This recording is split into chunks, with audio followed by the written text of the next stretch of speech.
सारा एक खूबसूरत मगर यतीम लड़की थी जो अपनी जालिम ममानी के साथ रहती थी। उसके माँ बाप का साया बचपन में ही उसके सिर से उठ गया था और अब वो ममानी के हाथ में थी। जुल्म और सितम सहने पर मजबूर थी। ममानी उसे खेतों में काम करने के लिए भेज देती, जहां वो दिन भर धूप में जलती और शाम को थक हार कर लौटती। उस खेत में एक कदीम दरख्त था जो सारा को बहुत पसंद था। जब वो थक जाती तो इसी दरख्त के नीचे बैठकर सुकून महसूस करती। वहां बैठकर वो अपने वालिदैन को याद करके अक्सर रविया करती। इस दरख्त की ठंडी छांव में उसे एक अजीब सा सुकून मिलता था, जैसे कोई नादीदा कुव्वत उसे तसल्ली दे रही हो। एक दिन सारा अपनी सहेली मरियम के घर गई। मरियम के पास खुशबू का एक नायाब इत्र था जो वो दुबई से लाई थी। मरियम ने सारा को थोड़ा सा इत्र लगा दिया। सारा को खुशबू बहुत पसंद आई और वो उसे लगाए खुशी खुशी घर वापस आ गई। दोपहर के वक्त जब सारा खेतों में काम के लिए गई तो हवा में इत्र की खुशबू फैलने लगी, मगर उसे इल्म न था कि इस खुशबू ने किसी और को भी अपनी तरफ माइल कर लिया था। वो एक ताकतूर जिन था जो सदियों से उस इलाके में रह रहा था। उसने जैसे ही ये खुशबू सौंघी, वो फौरन उसकी तरफ हुखंच आया। जिन एक सिहर अंगेज शख्सियत का मालिक था। उसकी आंखें नीली और चेहरा दलक्ष था। वो आम जिनों से मुख्तलिफ था। उसके दिल में मोहब्बत का जज्बा भी था। वो है सारा को देखते ही उसकी मासूमियत पर फदा हो गया। अगले दिन सारा बीमार थी, मगर ममानी ने उसे जबरदस्ती खेतों में काम के लिए भेज दिया। कमजोरी की हालत में वो दरख्त के नीचे जा बैठी, मगर अचानक उसकी आंखों के आगे अंधेरा छा गया और वो बेहोश हो गई। जिन ने मौके गनीमत जाना और फौरन सारा को अपनी बाहों में उठा लिया।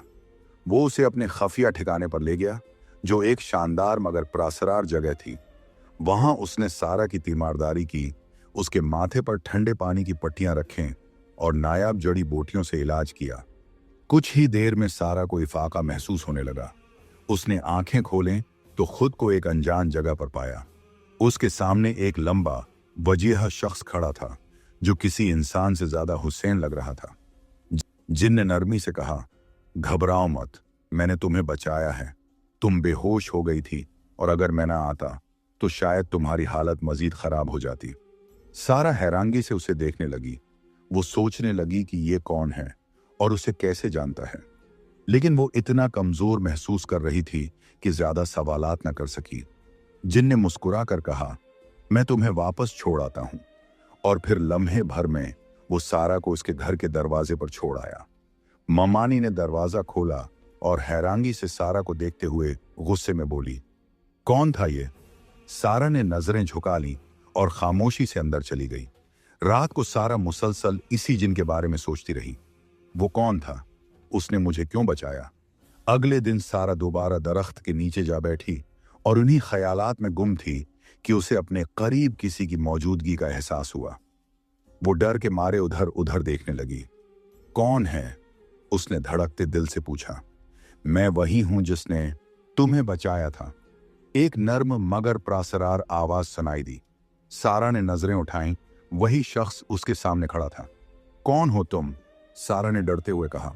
जिन ने मुस्कुराकर जवाब दिया, मैं एक जिन हूं और तुम्हारी खुशबू ने मुझे तुम्हारी तरफ माइल कर दिया था। मैंने जब तुम्हें पहली बार देखा तो तुम्हारी मासूमियत ने मेरा दिल जीत लिया। पहले तो सारा खौफजदा थी, मगर आहिस्ता आहिस्ता उनकी मुलाकातें बढ़ने लगी। जिन ने सारा को अपनी दुनिया के बारे में बताया और वो कैसे एक ताकतूर मगर मोहब्बत करने वाला जिन है। सारा भी उससे मानूस होने लगी। उसे उसके साथ सुकून महसूस होता। पहली बार किसी ने उसकी फिक्र की थी। सारा और जिन की मोहब्बत गहरी हो चुकी थी, मगर वो जानती थी कि इंसान और जिन की मोहब्बत को दुनिया कबूल नहीं करेगी। एक दिन जिन ने सारा से कहा, अगर तुम चाहो तो मैं अपनी दुनिया छोड़कर तुम्हारे साथ रह सकता हूं, लेकिन उसके लिए तुम्हें भी अपनी जिंदगी बदलनी होगी। एक दिन सारा खेतों में काम कर रही थी जब ममानी ने अचानक उसको किसी से बातें करते हुए देख लिया। ममानी ने सारा को फासले से तेज निगाहों से देखा, मगर जिन उसके सामने नहीं था, क्योंकि वो छपकर दरख्त के नीचे सारा के करीब खड़ा था। सारा की नजरों में कोई खौफ नहीं था, क्योंकि जिन उसकी जिंदगी का हिस्सा बन चुका था और उसने जिन को छुपाने की कोई कोशिश नहीं की। ममानी ने अगले दिन सारा से बड़ी नरमी से पूछा, कल तुम किससे बात कर रही थी? सारा ने कुछ झुझकते हुए जवाब दिया, किसी से नहीं ममानी। ममानी के चेहरे पर एक गहरी झरी सी आई और उसने सारा को मुश्कूक निगाहों से देखा। तुम मुझे बता रही हो कि तुम अकेले खेतों में काम कर रही थी? ममानी की आवाज में शक था। सारा ने दिल में खौफ महसूस किया, मगर फिर उसने ममानी से सच बोलने का फैसला किया। ममानी, वो एक जिन था। इसके लब्बों से ये अल्फाज निकलते हुए सारा ने आंखों में एक इत्तराब महसूस किया। ममानी ने फौरन गुस्से से कहा, जिन, तुम मुझसे मजाक कर रही हो? तुम्हें क्या हो गया है? सारा ने रक़त से कहा, नहीं ममानी, ये सच है। वो मुझे बचाने आया था और मैं उसे जानती हूं। वो बहुत अच्छा है। ममानी के चेहरे पर गुस्सा था, मगर उसने कुछ नहीं कहा। वो खामोश होकर कमरे से बाहर निकल गई और सारा को एक बार फिर तन्हाई में छोड़ दिया। लेकिन सारा के दिल में यह सवाल था कि ममानी को यह सब क्यों समझने में इतनी मुश्किल हो रही थी। क्या वो सच में जिन के बारे में कुछ जानती थी? अगले दिन ममानी ने एक बड़े पैर के पास जाने का फैसला किया। वो जानती थी कि सारा की जिंदगी में जिन का दखल बढ़ चुका है और वो इस जिन को खत्म करना चाहती थी। पीर के दरवाजे पर पहुंचकर ममानी ने सारा माजरा उसके सामने बयान किया और कहा, मेरी भतीजी सारा एक जिन के साथ ताल्लुक में मुब्तला हो गई है। बराह करम इस जिन को खत्म कर दो। पीर ने उसकी बातें गौर से सुने और फिर कहा, जिनों को खत्म करना आसान नहीं होता, लेकिन मैं कोशिश जरूर करूंगा। एक दिन ममानी और सारा अपने कमरे में बैठे हुए थे कि अचानक दरवाजे पर दस्तक हुई। ममानी दरवाजा खोलने के लिए उठी और सामने पैर खड़ा था। उसकी आंखों में गहरी दानाई थी और वो एतमाद के साथ अंदर दाखिल हुआ। पीर ने सीधा सारा की तरफ रुख किया और उसकी आंखों में झांकते हुए कहा, बेटी, तुम पर एक गैर मरी मखलूक का असर है। ये कोई आम जिन है नहीं, बल्कि एक ताकतूर और पेचीदा मखलूक है। उसकी आवाज में संजीदगी थी और सारा की धड़कन तेज हो गई। वो हैरत और खौफ के दरमियान कांपते हुए पीर को देखने लगी। पीर कमरे में दाखिल होकर एक तरफ बैठ गया। उसके चेहरे पर संजीदगी और गहरी फिक्रमंदी थी। सारा और ममानी दोनों वहां मौजूद थी। सारा की नजरें पैर और मरकूज थीं, जबकि ममानी की हालत परेशानी और गुस्से का मजमुआ थी। पीर ने सारा और ममानी को एक नजर देखा और फिर जिन को हाजिर करने के लिए एक खास अमल शुरू किया। उसने अपनी आंखें बंद की और जेर लब कुछ पढ़ने लगा, जैसे कोई गहरी रूहानी ताकत को बिलाली हो। एक लम्हे बाद कमरे की फजा में एक अजीब सा हल्का सा शोर सुनाई दिया और अचानक जिन का वजूद सामने आ गया। जिन की आंखों में सरख चमक थी और उसका जिस्म एक गैर मामूली रोशनी से रोशन हो गया। वो पहले से ज्यादा ताकतूर और पुरएतिमाद नजर आ रहा था। उसकी मौजूदगी से पूरा कमरा सर्द हो गया और सारा की धड़कन तेज हो गई। जिन ने पैर को गहरी नजरों से देखा और फिर सारा की तरफ रख किया।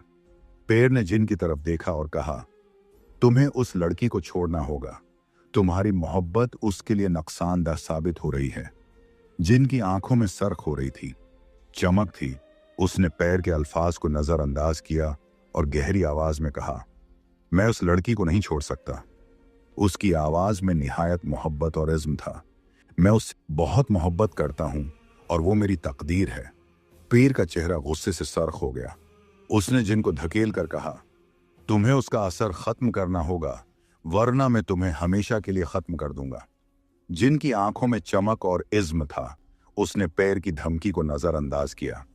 पैर ने जैसे ही अपने अमल का आगाज किया, जिन को शदीद तकलीफ महसूस होने लगी। उसके चेहरे पर दर्द के आसार नुमायां हो गए। सारा ये सब देखकर खौफजदा हो गई और बेअख्तियार रोने लगी। पैर साहब, मैं आपकी मन्नत करती हूं, उसे तकलीफ ना दें। सारा ने गड़गड़ाते हुए कहा। जिन कराहते हुए बोला, सारा, मैं तुमसे मोहब्बत करता हूं, लेकिन शायद किस्मत हमें जदा करना चाहती है। पीर ने अपना अमल मजीद तेज कर दिया और जिन की तकलीफ बढ़ती गई। सारा तेजी से आगे बढ़ी और पीर के कदमों में गिर गई। वो रोते हुए बोली, पीर साहब, मैं आपके पैरों पर गिर कर मन्नत करती हूं, उसे मत सताएं, मैं उसके बगैर नहीं रह सकती। पीर ने हैरान होकर सारा की तरफ देखा।